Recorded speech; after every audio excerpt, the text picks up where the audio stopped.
એ જે આમ જે થયું ને એમાંથી નીકળેલા 4 શેર. ઉમ્રભર મારે પીડામાં બળવું પડ્યું. આ બધા બેઠેલા કવિઓને અને કવિયત્રીઓને કહું છું કે કવિતા લખવી એ જુદો સવાલ છે, કવિતા રજૂ કરવી એ જુદો સવાલ છે. ઘાયલ સાહેબે કહ્યું કે ઘણી કવિતાઓ મરી જાય છે રજૂઆત વગર. સારામાં સારી કવિતાઓ હોય પણ જો એની યોગ્ય રજૂઆત ના થાય તો એનું બાળ મરણ થઈ જાય છે. તો એ કવિતા એના ભાવ સહિતના મોડ્યુલેશન આરો અવરોથી એ કવિતા રજૂ થાય તો એ ધારી અસર ઉપજાવે છે. માત્ર ઊંચા સ્વરેથી કવિતાઓ બોલવી ઇટ્સ નોટ પ્રોપર. સિસકારાથી પણ બોલી શકાય. ઉમ્રભર મારે પીડામાં બળવું પડ્યું, ઉમ્રભર મારે પીડામાં બળવું પડ્યું, માત્ર પરછાઈઓને વળગવું પડ્યું. તાડના વૃક્ષ છે મારી આશાઓ સૌ, દૂર રેતીના રણમાં ભટકવું પડ્યું. શેર સાંભળજો, ઈશ્વર આવી સ્થિતિ કોઈને ના આપે. જ્યારથી તારી આંખોમાં જોઈ ઉણપ, જ્યારથી તારી આંખોમાં જોઈ ઉણપ, અરે હું ચાહું છું એ મારે કહેવું પડ્યું. અરે મૂરખ, તને સમજતા ના આવડ્યું મારી આંખો વાંચીને. જ્યારથી તારી આંખોમાં જોઈ ઉણપ કે હું ચાહું છું એ મારે કહેવું પડ્યું. કોઈ રીતે જીવનને ન સમજી શક્યો, તારા કોમળ પ્રહારે સમજવું પડ્યું. કોઈ છેડી ગયું તાજગીની તરજ તો મારે ભાંગેલ હૈયે લખવું પડ્યું. જ્યારે તૂટી પડ્યા ધૈર્યના બંધનો, જ્યારે તૂટી પડ્યા ધૈર્યના બંધનો, ત્યારે મેહુલ થઈને વરસવું પડ્યું. ત્યારે મેહુલ થઈને.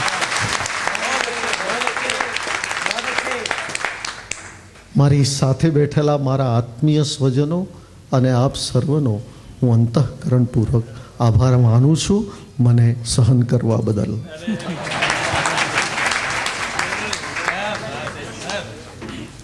તો અમે ઉપકાર ફેડી શકીએ એમ નથી, કારણ કે આજની સભાને આપણે આબાદ કરી દીધી છે. ના, શ્રી ભૂપેનભાઈ છેડા અત્રે પધાર્યા છે, એમનું હાર્દિક સ્વાગત કરીએ છીએ.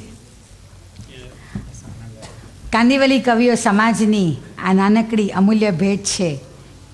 કીધું એના પરથી એક મુક્તક યાદ આવ્યું મને. ના, આમાં શું છે, આપણા સમારંભો યોજાય ને કલ્યાણજી, તને તો અનુભવ છે એનો, મારે તમે કહેવું પડે, સોરી. અનુભવ છે આ મણીલાલભાઈને ને અમારા નીતિને ને બધાને, કે 100 જણ બેઠા હોય અને 100 જણને કાર્યક્રમ ગમવો જ જોઈએ એવું જરૂરી નથી. કોઈને ન પણ ગમે, કોઈને એમ થાય કે આમ કર્યું હોત તો સારું થાત, ફલાણું આમ કર્યું હોત તો સારું થાત, આનું ઠીક હતું. આવું બધું જે કમેન્ટ્સ આવે ને બધી ડ્યુરિંગ ઇન્ટરવલ અથવા તો છૂટીને, ત્યારનું આ મુક્તક સતીશ નકાબનું છે. આ દીપ્તિબેને આ બધાએ તો એક સુંદર મજાનો સૌંદર્યનો એક ગુચ્છો કવિઓના અને કવિયત્રીઓના સ્વરૂપે અહીંયા રજૂ કર્યો છે. એ ગુચ્છાને ધ્યાનમાં રાખીને સાંભળો આ મુક્તક, કે સૌંદર્યના એ પૃથક્કરણમાં શું મજા. પૃથક્કરણ એટલે જુદા જુદા કરવું. આ બરાબર નહોતું, આ બરાબર હતું, આ આમ થવું જોતું હતું નહીં, કર્યું છે એ મોટી વાત છે. સૌંદર્યના એ પૃથક્કરણમાં શી મજા, હર કોઈ બાબતમાં તું ગણતરીથી ન જા. એક ફૂલની સુંદરતા ને ખુશ્બુ તો માણ, પાંખડીઓને ગણવામાં નથી કાંઈ મજા, પાંખડીઓને ગણવામાં નથી કાંઈ મજા.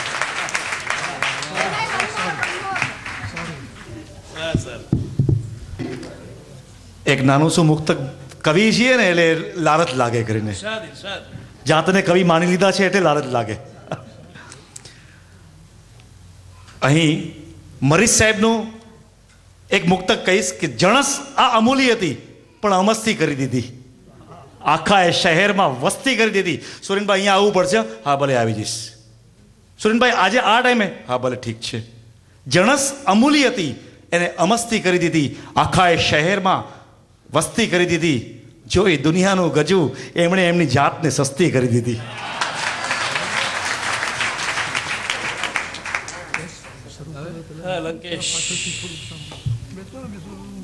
મહોદય અરવિંદ ત્રિવેદી લંકેશ સાહેબને વિનંતી કરીશ કે આપના 2 શબ્દો આ મહેફિલમાં ગુંજવી દે. અને કાંદિવલીના અંદર આવો સંસ્કારી કાર્યક્રમ થાય, કવિ સંમેલન થાય, સાહિત્ય વિશે ચર્ચા થાય, સાહિત્ય પરિષદો ભરાતી હોય, એવું સરસ કલ્ચરલ સેન્ટર જો હોય આખા મુંબઈના અંદર એક કાંદિવલી જ છે. વેણીભાઈ પુરોહિત અહીંયા રહી ચૂકેલા, પ્રહલાદભાઈ પારેખ અહીંયા રહેતા હતા, જયાનંદ દવે અહીંયા રહેતા હતા, રમેશ જાની અહીંયા રહેતા હતા, ઘણા જ. પછી મ્યુઝિક ડાયરેક્ટર રવિ એ અહીંયાની ચાલીમાં પણ વર્ષો સુધી રહેલા, પ્રમોદ ચક્રવર્તી અહીંયા રહેલા, કલા સાથે ખૂબ જોડાયેલા માણસો. એ કલાનગરી છે અને એના અંદર આવો સરસ કાર્યક્રમ થતો હોય, એમાં મને બોલાવવામાં આવે તો જ્યાં મેળો ત્યાં રામદાસ ભેળો એમ તો કહી શકીએ આપણે. અને બેને મને બહુ સરસ રીતે આમંત્રણ આપ્યું કે આવો કાર્યક્રમ છે, મેહુલભાઈ પણ આવવાના છે, ઉર્મિલભાઈ છે, બધા કવિઓ છે, નવા કવિઓ છે, એમની કવિતાઓ રજૂ કરવાના છે, ત્યારે આપ એ પધારો. આમ તો બિઝી બહુ નથી હું હવે, નહીં તો એમ કહેવા તો બહુ એટલો સમય કાઢીને આવ્યો છું, સમય જ હતો મારા પાસે પણ બહાર નીકળતો નહોતો. અને આજે સરસ આવો સરસ અષાઢ મહિનો હોય, જ્યારે મેઘદૂતની રચના થયેલી હોય મહિનો હોય, એના અંદર નવા નવા કવિઓ પોતાની કવિતાઓ રજૂ કરતા હોય. દુઃખી આત્માની જ કવિતા સુંદર છે. ખૂબ વેદના થયેલી હોય, દુઃખ થયું હોય, અનુભવી હોય, એની કવિતા ઉત્તમ છે. અને એવી જેવી રીતે દુઃખી વારુનું બેડું ઉજળું હોય છે, બેડા પાણી ભરવા જાય અને ત્યાં બેડું ઘસે, જેટલો સમય દુઃખ હોય ઘરે જઈએ તો પાછી તકલીફ પડશે, એ બાને બેડું માંજ્યા કરે, બેડું માંજ્યા કરે, બેડું માંજ્યા કરે, બેડું માંજ્યા કરે. એટલે દુઃખી વરનું બેડું ઉજળું હોય અને દુઃખી કવિનું કવિતા બહુ ઉજળી હોય. હે જો કંઈ કવિ તો નથી હું કંઈ, પણ રાવણ કવિ હતો. રાવણ કવિ હતો, સંગીતકાર પણ હતો, કવિ પણ હતો, યોદ્ધા પણ હતો, મિત્ર પણ હતો, પિતા પુત્ર બધું હતું. અને એવો બડો સાહિત્યકાર, વીણાવાદક.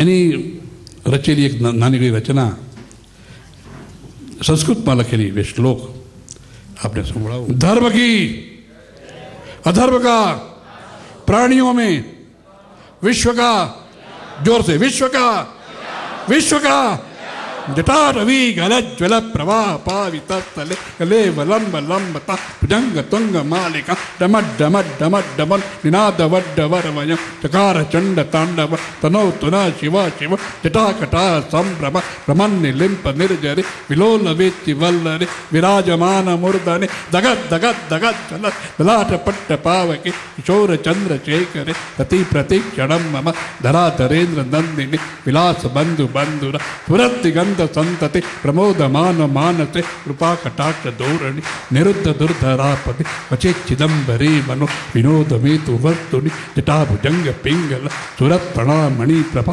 कदम्ब कुमकुमद्रव फलिप दिग्व दो मुखे पदांत सिंधु रक्त उत्तरी मे दुरे मनो विनोद मद्भुत विभर्त भूत भर्तरि सहस्र लोचन प्रभुत शेष लेख शेखर प्रसूर धूलि धोरणि विदम सरांद्रि पीठ भुजंग राजमालया विबद्ध जात जूटक श्रिये चिराय जायता चकोर बंधु शेखर नमः पार्वती पते મહાદેવ. કરી રહ્યા છે અમારા સમાજના પ્રમુખ સાહેબ કાંતિભાઈ મામણિયા. કવિરાજ મેહુલનું સ્વાગત કરશે કુંવરજીભાઈ મામણિયા.